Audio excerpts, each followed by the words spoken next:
do some tiers. We're going to do some AEW tag team tiering. Let's pull this up right here. Check this out. All right, let's listen to the theme song again. There we go. It's such a groovy theme song.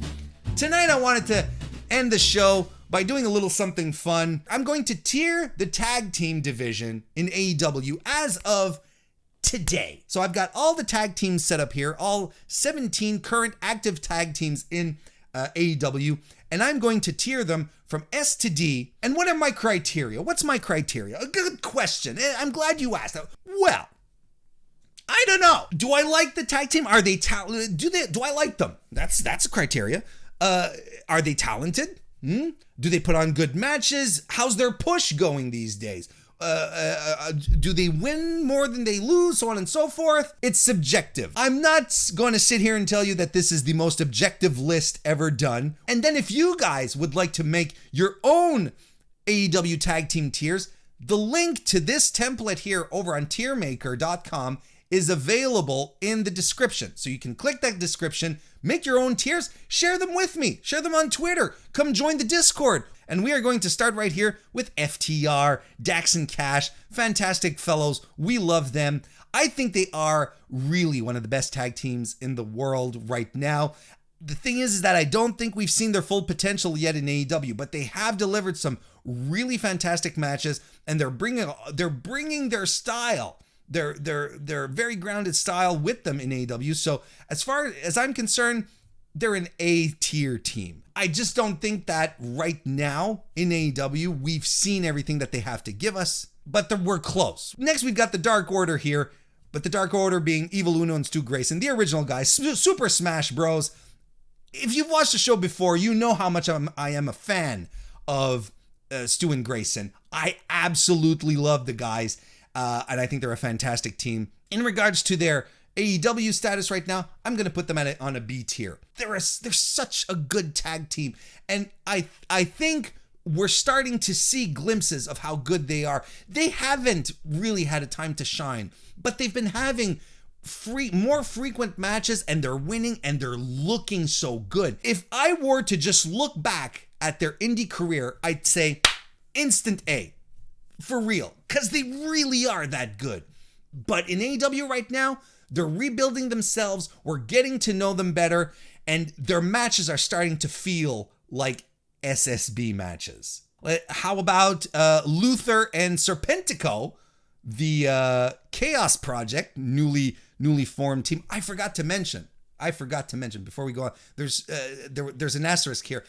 I didn't add Kenny Omega and Adam Page because right now, I think we have to consider that they're separated, that they're not a tag team anymore. And I'm doing this as of today. I haven't added the Initiative because it's the same thing as well. Infighting, not quite sure. I think they're going to come back around and be a team again. But as it stands right now, it's sort of iffy. So I prefer not to put them in there. And 5 and 10 of the Dark Order apparently have started officially being a tag team, but they've only had one match together. I'm going to wait. I forgot to mention the caveats. That's why there's a couple of tag teams missing here. Back to Chaos Project. That's a D. Their job is to be on Dark right now, or if they're going to be on Dynamite, it'll be the job out to other teams. Serpentico, I think, has a lot to offer. Next is the Young Bucks. Well, I mean, I don't want to sound like a mark, but I really think that the Young Bucks are one of the absolute greatest tag teams of all time. For all the criticism that they get for doing the flippy shit, no selling, no psychology, they can spin around and have matches that prove their detractors wrong. They're able to wrestle more grounded matches, more that adapts to their opponent. They're able to have great psychology in their matches as well. I mean, it's hard not to consider them as one of the top teams in the world. They are absolute S-tier material. Next we have Bad Romance, Joey Janela and Sonny Kiss. Recent tag team doing some good stuff together. They've been losing a lot, but what a great pairing.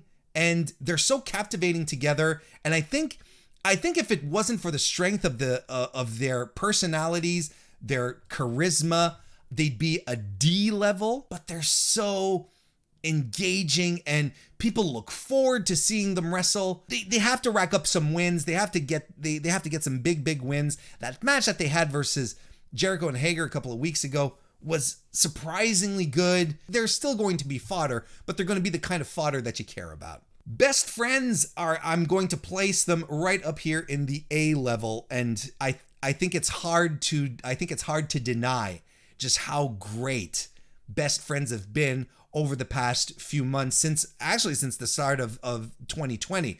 They've had one of the best winning records in AEW. Trent is uncorking things that a lot of us didn't quite maybe remember that he could do, or just didn't know that he could. He's fantastic. Chucky T just keeps surprising us, and they're able to mix this goofiness, the comedy bits, but with wrestling authenticity when it's time to go as well. And they've had fantastic matches. Maybe next year when we do this tier in a couple of months, we'll have to bump them up. The Gunn Club, Billy Gunn and Austin Gunn, they're on the D squad. I don't think Austin Gunn is ready for prime time. I think he's still too green, and Billy is Billy, whatever. I'm going to tell you, our boy Austin Gunn, not a fan. I think he's very generic. I mean, he still has time to develop, don't get me wrong, but he's very generic. He kind of comes across as a douchebag. But we'll see what happens, right? I mean, for now, they're definitely on the D side. The Butcher and the Blade and the Butcher.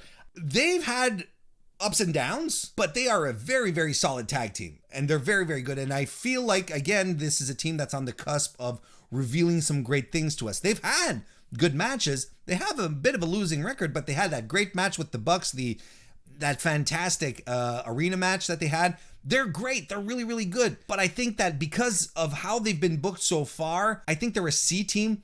Jack Evans and Angelico, the Hybrid 2. This is another team that breaks my heart, but I'm going to put on the D team. And they shouldn't be. They're too good to be there, but they're afterthoughts. They're really underused. No, they have good matches. I changed my mind. I'm going to put them on C because the matches that they have are good, despite being in losing efforts. They're C level for now. Chris Jericho and Jake Hager, I'm going to drop them right here in a C because I'm not excited about this pairing. I kind of wonder why they're doing this outside of maybe just Jericho being used to give Hager some rub. They've had a couple of strong matches. Of course, they're going to win matches. I also think it's kind of strange that in this sea of excellent tag teams that you'd pair two singles guys together to add them to an already stacked division. But hey, I don't think it's all that interesting or exciting a prospect. We'll see how it goes. Keep it at C for now. Jurassic Express, one of the AEW mainstays. What a great tag team. I'm going to put them on the B tier, and I think this is mostly due to their record overall. I can't wait for Jurassic Express to be taken seriously as a tag team. I really, that's what I'm most excited for. Because for the better part of their run in AEW, they were top babyface team, but losing matches, never really pulling out the big one. And we've seen Jungle Boy in singles matches, and my God, Jungle Boy shines so much. They're a good tag team, but there's tighter knit tag teams in this series here. They're consistent, they're good, fun to watch, always excited to see a Jurassic Express match. I think they're comfy in the B tier right now. Private Party, this might be controversial, but I'm going to put them on the C tier. I don't know if it's that controversial.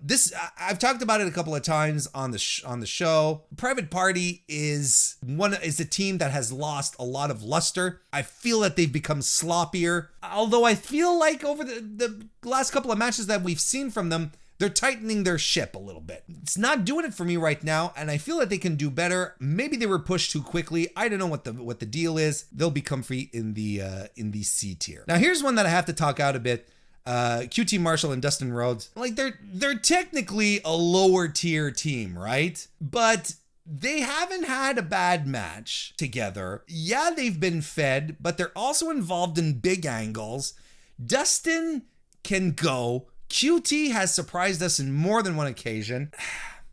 I think I'm going to put them in the B tier. Is that what they're a team that created an attachment with the audience. Again, There, nobody says, oh no, not these guys. I don't think, really. Of course, it's difficult to gauge these days because we don't have a Thunderdome in AEW, if you know what I mean. Santana and Ortiz, I am putting them back up there on the A level because of last night's match and the last few months. Because if they were still stuck in this inner circle goofiness, they'd probably be lower.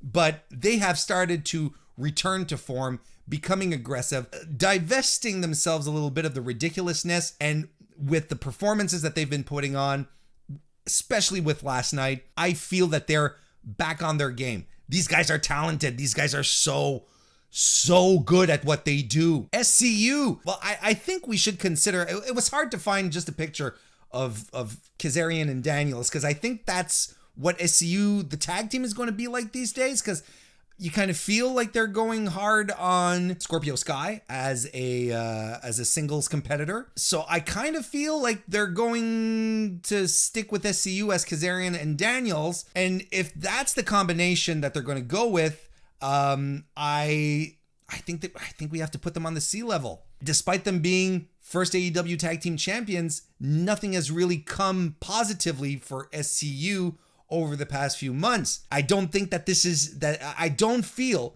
like Kazarian and Daniels are at a position right now, or in a position to really have an impact. I think they're being used to enhance other talents. I don't want to call them enhancement talents because that's not what they are, but I do feel that there's a little bit of that's going on right now. Silver and Reynolds, my God, another team from the second team from the Dark Order. They're so good. Right? They're so good. Funny. BTE skits are great, but they really are a D-level team. And until they, and that's their role, that's their job.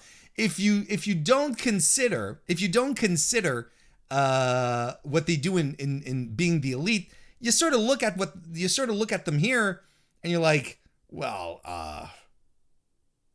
who are these guys exactly? If we feel attached to these guys, it's because of the BTE skits. Outside of that, they're just a couple of jobber teams. I really think John Silver is going to break out, but I don't think anytime soon. Not just yet. Finally, we have the Lucha Bros, who I think right now are a solid B team because they're not doing anything with them, essentially. Curious to see where they're going to go with the Eddie Kingston stuff. But even before COVID hit, Pentagon and Phoenix were being jobbed out. I think they're a B tier team right now, just because of the way they're booked. There you have it, folks. That's my tier right now. This isn't necessarily a tier that says these wrestlers suck. I don't think, maybe outside of Austin Gunn, who I feel is a little green, there's no one here who is awful at professional wrestling. These are all very, very talented gentlemen. So this is what you can do now. Like I said, in the description, there's the link to the tier maker template. So go right in there, make your own tier list, share it with me. Share it with me on Twitter, or come join the Discord. The link to the Discord is in there as well. Come and join us as well. It's fantastic stuff. And this will be a good conversation starter, right? Everyone likes discussing tiers. It's fun things to do.